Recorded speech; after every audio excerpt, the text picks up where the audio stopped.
Sa isang marangyang mansyon sa itaas ng lungsod, nakaupo sa kanyang opisina si Ramon Villanueva, isang milyonaryo na kilala sa kanyang tagumpay sa negosyo, sa kabila ng kanyang kabataan. Malaking bahay, mamahaling kotse, at eksklusibong lifestyle ang bumabalot sa kanyang mundo. Ngunit sa kabila nito, madalas siyang nakararamdam ng lungkot at kakulangan ng koneksyon sa kanyang pamilya.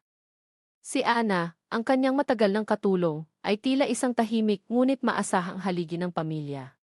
Kahit na simple lamang ang kanyang pananamit, ramdam ng lahat ang kabutihang puso at dedikasyon niya. Hindi lamang siya nag-aalaga sa bahay, siya rin ang nagiging gabay at protektor ng anak ni Ramon, si Miguel, isang masayahin ngunit tahimik na batang lalaki na palaging puno ng imahinasyon at kuryosidad. Si Miguel ay 7 taong gulang, may mahabang pilikmata at maitim na buhok na kadalasan ay naglalagablab sa ilalim ng araw kapag siya ay naglalaro sa bakuran. Mahilig siyang magtanong, ngunit madalas ay natatakot na magsalita kapag may bagong tao o may napapansin siyang kakaiba sa paligid. Para kay Ana, siya ay higit pa sa isang bata na alagaan, siya ay parang sariling anak. Isang gabi, pagkatapos ng isang mahabang araw sa opisina, si Ramon ay nakatulog sa kanyang sasakyan sa garahe dahil sa pagod. Nang siya ay makapasok sa mansyon, may kakaibang katahimikan sa loob ng bahay.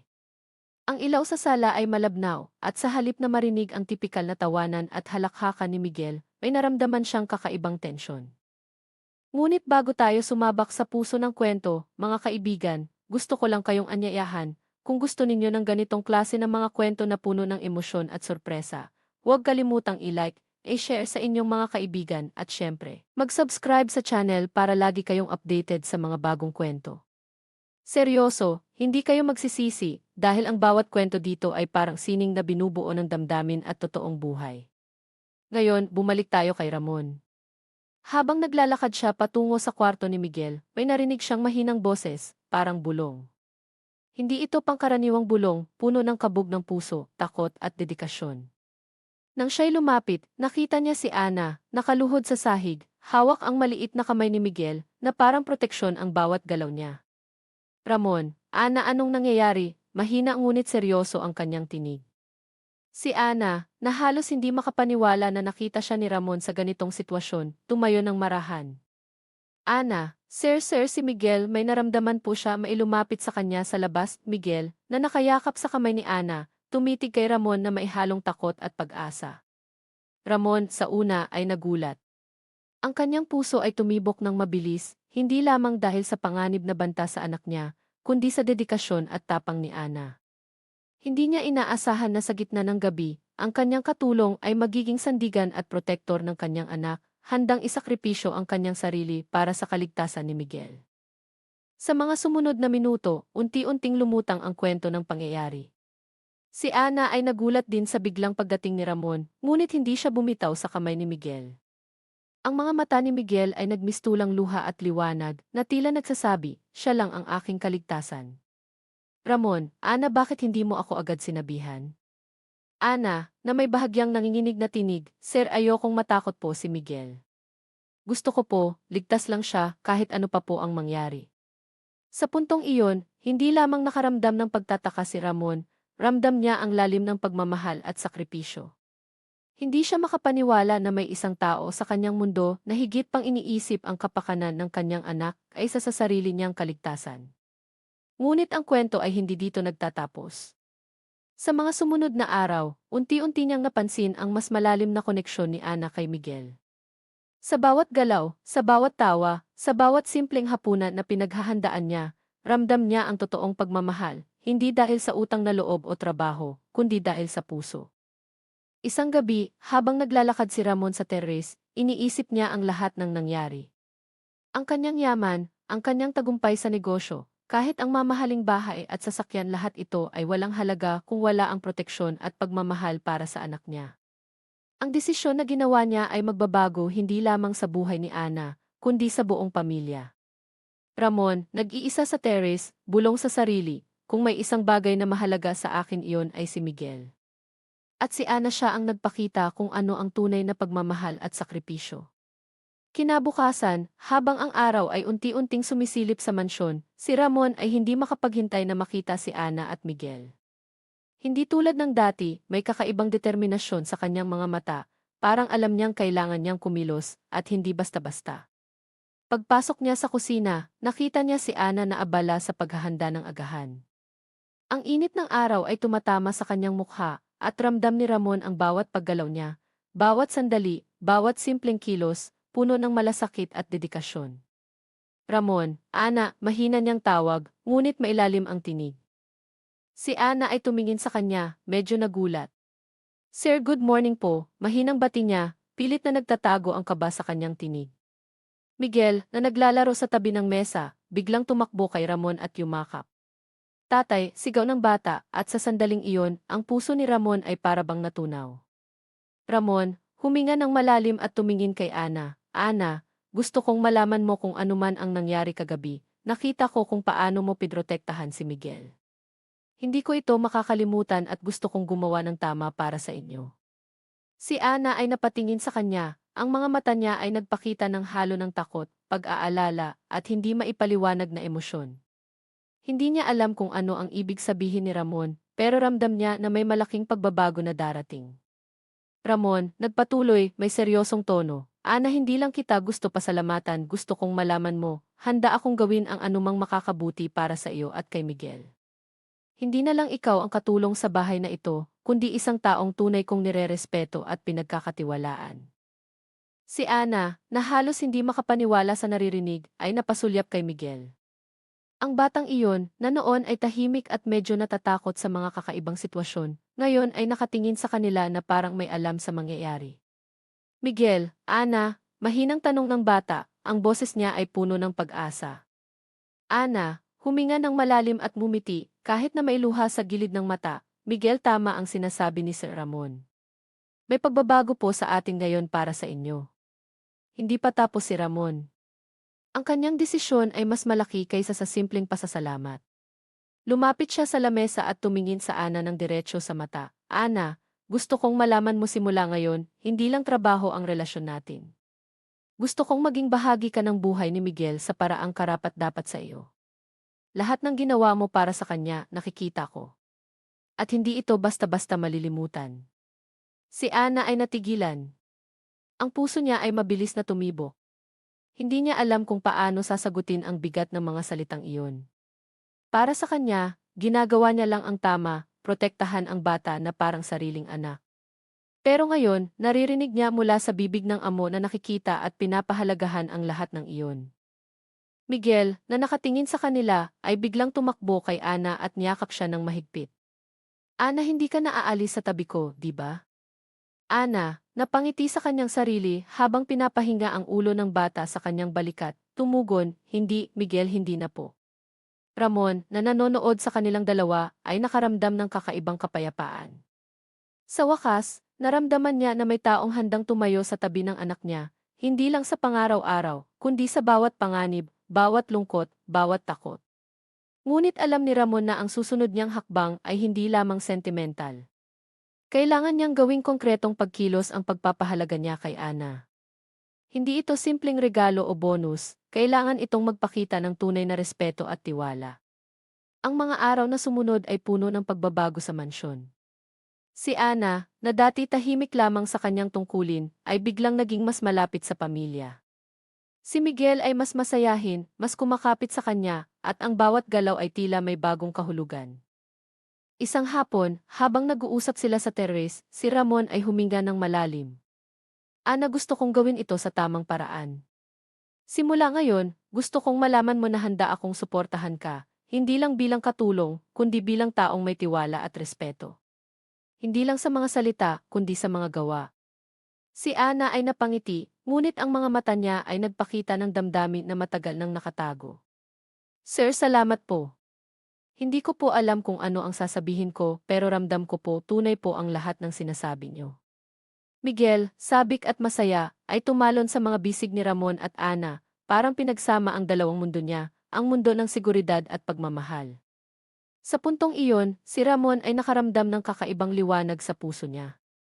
Hindi lang dahil nakita niya kung paano pitrotektahan ni Ana ang anak niya, kundi dahil sa pagkakataong maipakita sa kanya ang tunay na kahulugan ng pamilya, tiwala at sakripisyo.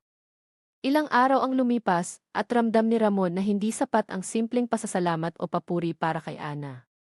Gusto niyang gawin ang tama, hindi lamang para sa anak niya, kundi para rin kay Ana, na nagpakita ng tapang, sakripisyo, at pagmamahal na hindi matutumbasan ng kayamanan.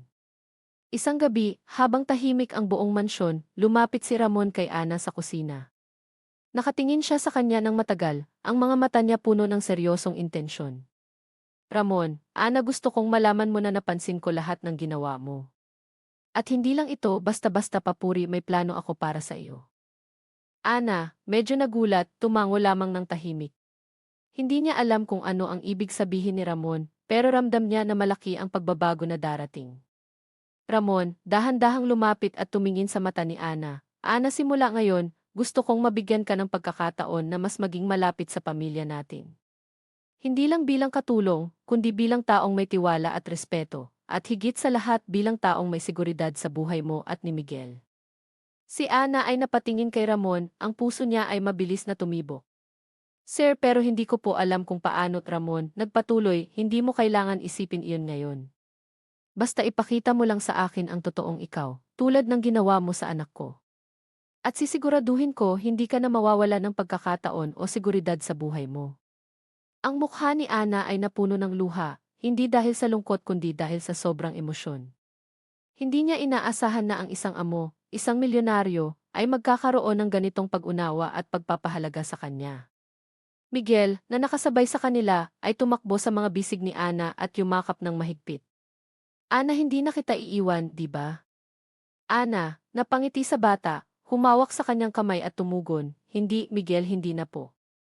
Ramon, nanonood sa kanila, ay nakaramdam ng kakaibang kapayapaan. Alam niyang ginawa niya ang tama, hindi lang bilang amo, kundi bilang tao na tunay na nakakita at pinahalagahan ang sakripisyo at pagmamahal ni Ana. Ngunit alam niya rin na may isang hakbang pa na kailangan gawin, isang hakbang na magpapakita sa buong mundo, at higit sa lahat sa Ana, kung gaano siya seryoso sa kanyang salita. Kinabukasan, habang si Ana ay abala sa pag-aalaga kay Miguel, dumating si Ramon sa kanya na may dalang sobre. Ana, bukas, pupunta ka sa opisina ko. May ipapakita ako sa iyo at sana makita mo ang halaga ng lahat ng ginawa mo. Ana, medyo nagulat ngunit ramdam ang kabutihan, tumango. Opo, sir, salamat po. Kinabukasan, sa opisina ni Ramon, ipinakita niya ang dokumento sa harap ni Ana. Ito ay naglalaman ng isang legal na hakbang, isang pangako na bibigyan siya ng matatag na seguridad sa trabaho, benepisyo, at pagkakataon na mas lumapit sa buhay ni Miguel, hindi bilang katulong lang, kundi bilang isang mahalagang bahagi ng pamilya. Ana, hindi makapaniwala, napaluha at humarap kay Ramon. Sir, hindi ko po alam ang sasabihin ko, sobra po ang inyong kabutihan. Ramon, umiti, Ana, hindi ito tungkol sa utang o kabayaran. Ito ay tungkol sa respeto, tiwala at pagmamahal na ipinakita mo sa anak ko. At iyon ay hindi matutumbasan ng pera o kahit ano paman. Miguel, tumakbo at niyakap si Ana ng mahigpit. Ana, salamat po, mahal ko po kayo. Sa sandaling iyon, ramdam ni Ana na hindi lang siya pinoprotektahan, kundi tunay siyang pinapahalagahan at tinatanggap sa puso ng pamilya. At si Ramon, sa unang pagkakataon, naramdaman niya ang kabuuang halaga ng pagmamahal, sakripisyo, at tiwala, hindi lang para sa anak niya, kundi para sa taong matagal nang naging sandigan nito. Simula noon, unti-unti nang nagbago ang ritmo sa mansyon. Si Ana, na dati tahimik lamang sa kanyang mga tungkulin, ngayon ay mas malapit sa anak at sa mismong buhay ni Ramon. Hindi lamang siya nagluluto o naglilinis, siya na rin ang kaagapay ni Miguel sa mga aralin, sa mga laro, at sa bawat munting pagtuklas ng batang iyon sa mundo. Isang hapon, habang si Miguel ay naglalaro sa hardin, lumapit si Ana at dahan-dahang nagbasa ng kanyang paboritong kwento. Ana, Miguel, handa ka na ba para sa kwento natin ngayon? Miguel, sabik na sabik, opo, Ana. Sana may dragon po. Ana, tumawa, baka meron nga, pero tandaan, sa bawat dragon, may matapang na bayani at iyan ay ikaw. Si Ramon, na nakamasid mula sa terrace, ay hindi makapaniwala sa ganitong simpleng eksena. Ang batang dati tahimik at minsang natatakot, ngayon ay masaya at puno ng kumpiyansa. At si Ana, na dati katulong lamang sa mata ng karamihan, ngayon ay haligi ng suporta at pagmamahal. Sa gabi, habang nakaupo sa sala, dumating si Ramon sa tabi ni Ana, may dalang mainit na tsokolate at ilang biskwit. Ramon, Ana, alam mo, hindi ko akalain na ganito pala ang pakiramdam ng may taong tunay na nagmamalasakit sa anak ko. Salamat sa lahat. Ana, napangiti ng mahina, tumugon, Sir, ginagawa ko lang po ang tama. Para kay Miguel, para po sa pamilya po natin. Ramon, huminga ng malalim, ngunit hindi lang tama iyon. Ito ay higit pa sa utang na loob. Ipinakita mo kung paano magmahal at magprotekta, kahit hindi sa iyo nakasalalay ang buhay mo. At iyon ang bagay na hindi ko makakalimutan. Si Miguel, na nakikinig sa kanila, ay lumapit at niyakap silang dalawa.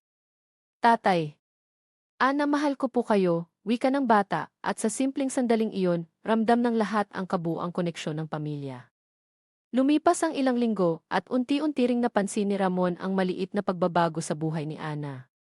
Hindi lamang siya masaya at kampante, kundi nagkaroon rin siya ng bagong sigla, bagong pag-asa, at pakiramdam na mailugar siya sa mundo na hindi lamang batay sa trabaho.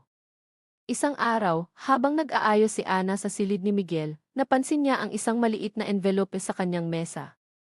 Ito ay mula kay Ramon. May simpleng mensahe, para kay Ana, sa taong nagpakita ng tapang at pagmamahal. Salamat sa lahat ng sandali mo sa amin. Si Ana ay napaluha sa sobrang tuwa. Hindi niya inaasahan na ang simpleng pasasalamat ay may ganitong lalim at sinseridad. Ramdam niya na hindi lamang siya pinapahalagahan, kundi tunay na tinatanggap sa puso ng pamilya. Kinabukasan, habang nag-aagahan sila sa kusina, napansin ni Ramon na si Ana ay medyo nagtataka sa isang bagay. Ramon, ano iyon, Ana? May iniisip ka ba? Ana, medyo nahihiya, Sir po, paano po ba ang buhay ko kung balang araw may ibang trabaho o bagong oportunidad? Ramon, umiti at tumayo, Ana, hindi mo kailangang mag-alala. Ang tahanan at pamilya na ito ay palaging bukas para sa iyo. At higit pa riyan, gusto kong malaman mo na handa akong gawin ang lahat para sa seguridad mo at ni Miguel. Hindi lang sa salita, kundi sa gawa.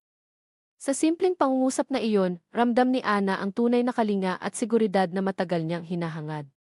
Hindi lamang siya nakahanap ng proteksyon para kay Miguel, kundi nakahanap rin siya ng tahanan at pamilya sa mismong puso ng tao na minsang nakilala lamang niya bilang amo.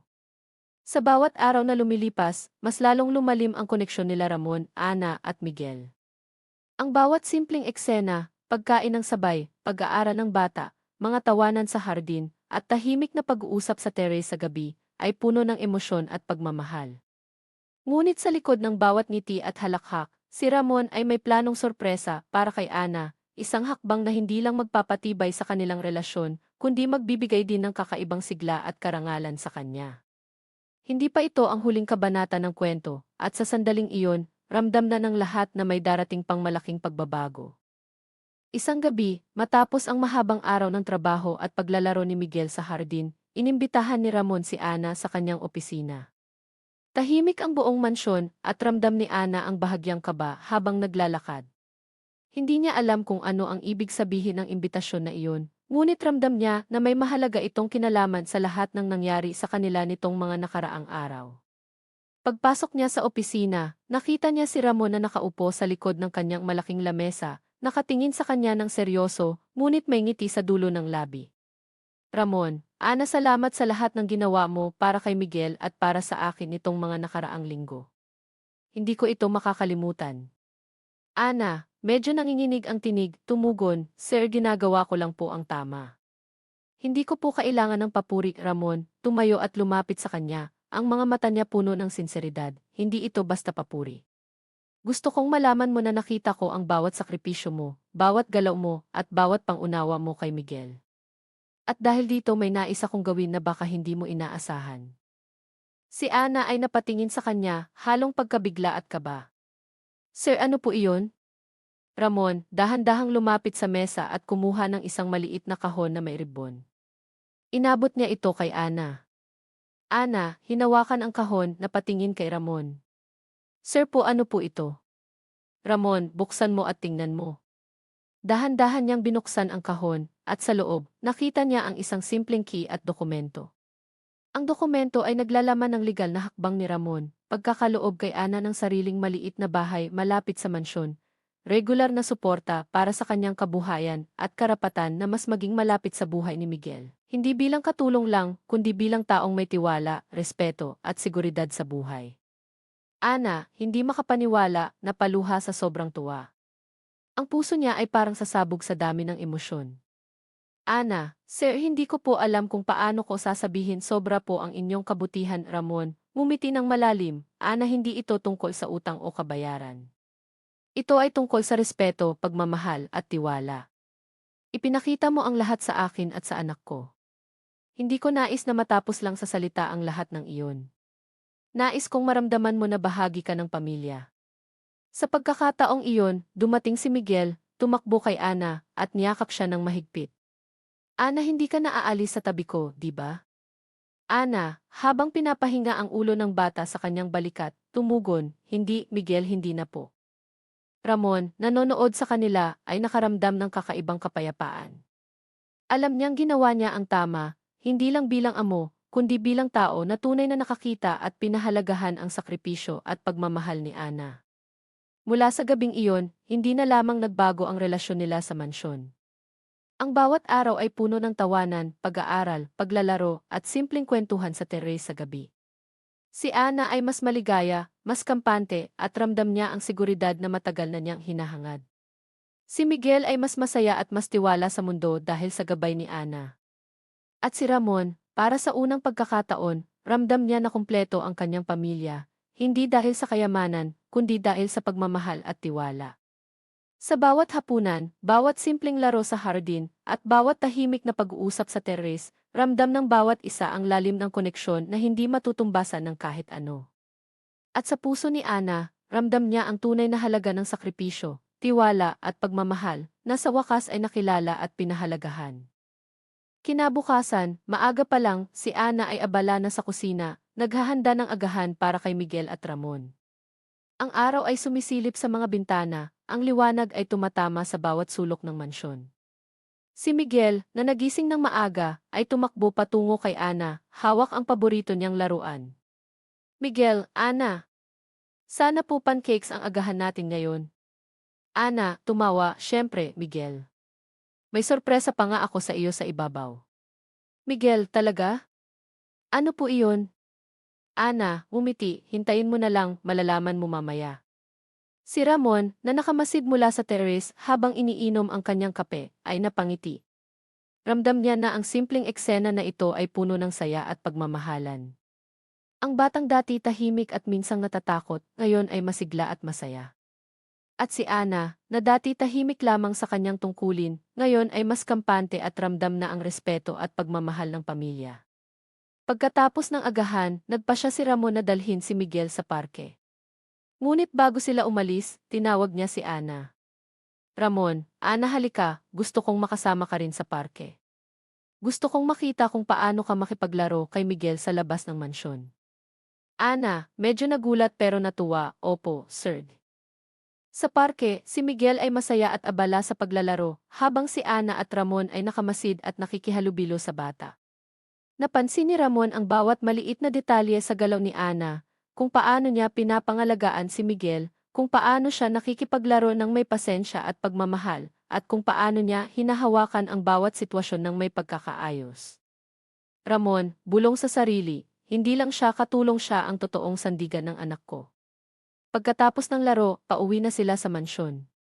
Habang naglalakad, biglang huminto si Miguel at tumingin kay Ana. Miguel, Ana po, salamat po sa lahat. Ana, napangiti at hinawakan ang kanyang kamay, walang anuman, Miguel. Lagi kang ligtas sa akin. Si Ramon, na nakamasid sa kanilang dalawa, ay napaisip. Ang bawat simpleng sandali ay puno ng emosyon at ramdam niya ang lalim ng koneksyon na nabuo. Ang pagmamahal ni Ana sa anak niya ay hindi lamang simpleng pagtupad sa tungkulin, ito ay pagmamahal na tapat at walang hinihinging kapalit. Pagdating sa mansyon, nagpa siya si Ramon na magkaroon ng maikling pagtitipon sa terrace. May dalang tsokolate at mainit na tsaa, habang si Ana at Miguel ay sabik na sabik. Ramon, Ana. Miguel, gusto kong pasalamatan kayo sa isang simpleng paraan. Hindi ito para sa akin, kundi para maipakita ko sa inyo kung gaano ko pinapahalagahan ang bawat sandali natin.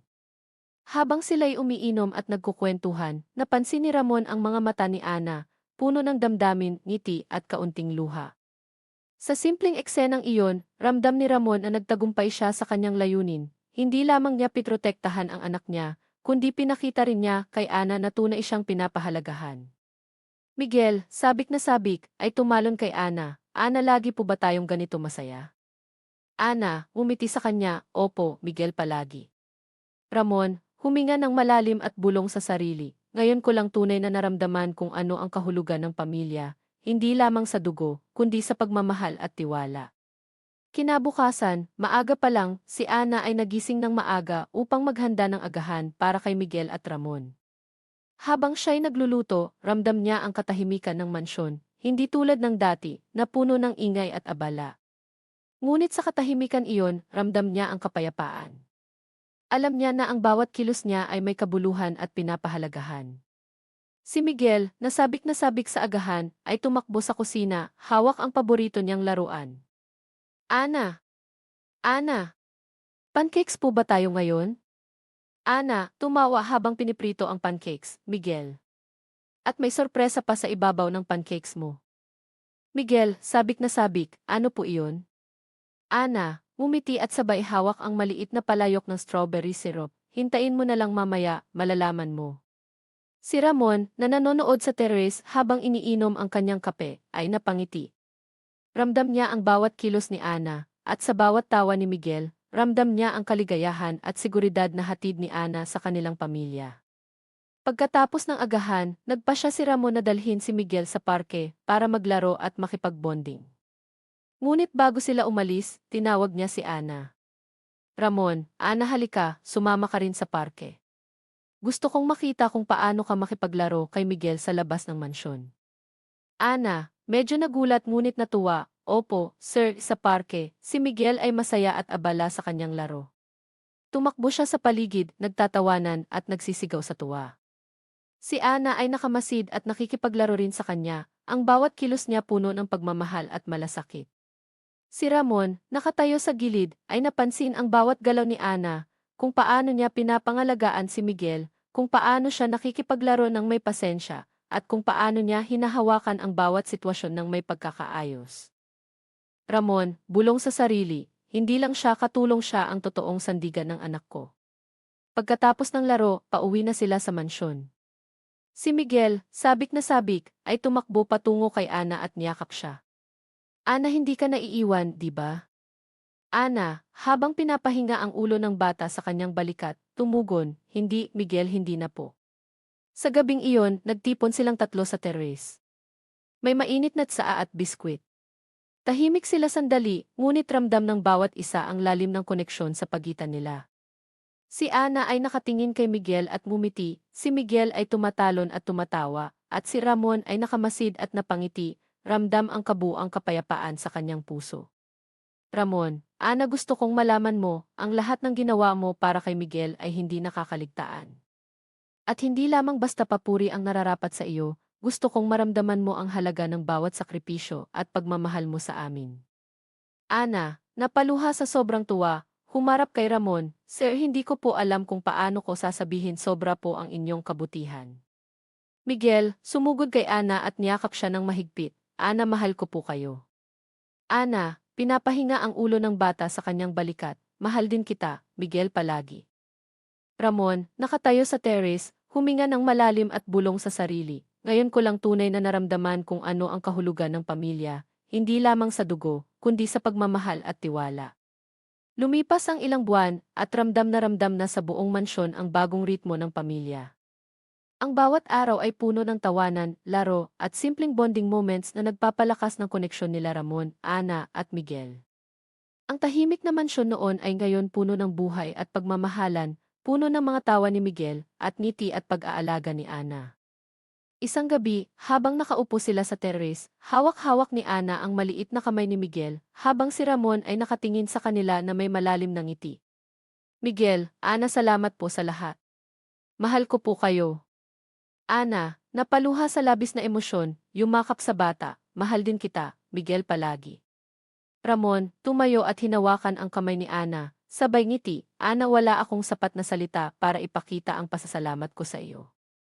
Pero sana ramdam mo na sa puso mo ikaw ay bahagi ng aming pamilya, hindi lamang bilang katulong, kundi bilang taong mahalaga at pinagkakatiwalaan namin. Si Ana ay tumingin kay Ramon, ang mga mata niya puno ng luha at saya. Sir, hindi ko po maipaliwanag pero ramdam ko po. Salamat po sa pagkakataon at salamat po sa tiwala at pagmamahal. Sa sandaling iyon, tumayo si Miguel at niyakap silang dalawa ng sabay, parang pinagsama ang tatlong mundo nila sa isang simpleng yakap. Ang hangin sa terrace ay malamig ngunit puno ng init ng puso. Ang mga bituin sa langit ay tila nakatingin at mumiti sa kanila. Ramon, huminga ng malalim at bulong sa sarili. Ngayon ko lang tunay na naramdaman kung ano ang kahulugan ng pamilya, hindi sa kayamanan, hindi sa titulong milyonaryo, kundi sa pagmamahal, sakripisyo at tiwala. Ito ang totoong yaman ng buhay ko. Ana, ramdam ang seguridad at pagmamahal na matagal na niyang hinahangad, ngumiti at tinignan si Ramon at Miguel. Ngayon, alam ko hindi lang kami pamilya dahil sa dugo kundi dahil sa puso. Miguel, sabik na sabik, tumalon sa mga bisig nila. Ana, tay mahal ko po kayo. Ramon at Ana, sabay na tumugon, mahal din kita, Miguel. At sa gabing iyon, sa liwanag ng mga bituin, ramdam ng bawat isa ang ganap na kapayapaan at saya. Ang kanilang pamilya ay hindi lamang kumpleto, kundi puno ng pagmamahal, tiwala, at walang katapusang koneksyon, isang pamilya na nabuo hindi lamang ng dugo, kundi ng puso at sakripisyo. Sa wakas, natutunan nila na ang tunay na yaman sa mundo ay hindi nasusukat sa pera o posisyon, kundi sa pagmamahalan, pagtitiwala, at pagkakaroon ng taong handang tumayo sa tabi mo sa bawat hamon ng buhay. At sa mansyon na iyon, habang ang hangin ay dumarampi sa terrace at ang mga bituin ay kumikislap sa kalangitan, ang kwento ni na Ramon, Ana, at Miguel ay nagwakas, hindi sa luha o panghihinayang, kundi sa tawa, yakap, at walang hanggang pagmamahal.